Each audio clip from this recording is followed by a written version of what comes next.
Hey, I'm Jayla, and today I'm going to give a quick tutorial on LinkedIn Sales Navigator. So this tool is great for finding prospects and building relationships with them. And today I'm going to give you an example of how you can do this.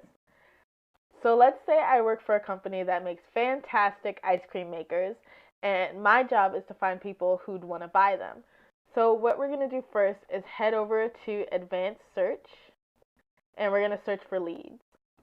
So now that this pops up, we can filter our search by searching things like keywords, industries, geography.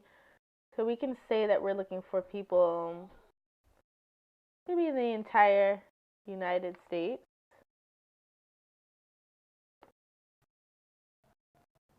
And we can search for the food and beverage industries.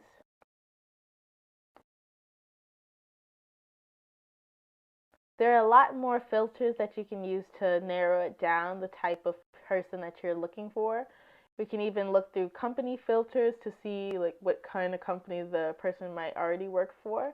In this case, if we're selling ice cream makers, it might be great to look for people who work at places like Dairy Queen or Rita's, Cold Stone.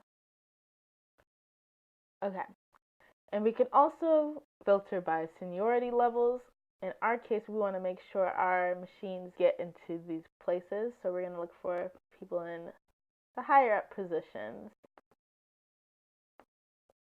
And we can then run our search. Alright, so now that all our search results have come up, we can easily click on any user just to double check that the things that we were looking for actually came up correctly.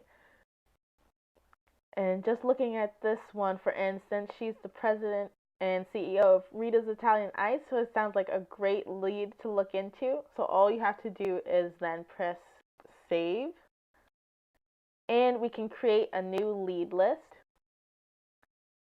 This time we'll call it ice cream, create and save, and it'll add this person to a list of leads that we can later reach out to see if they'd be interested in our awesome ice cream makers. And it's as simple as that. This is the basics on how you can find leads through LinkedIn Sales Navigator. Thanks for watching.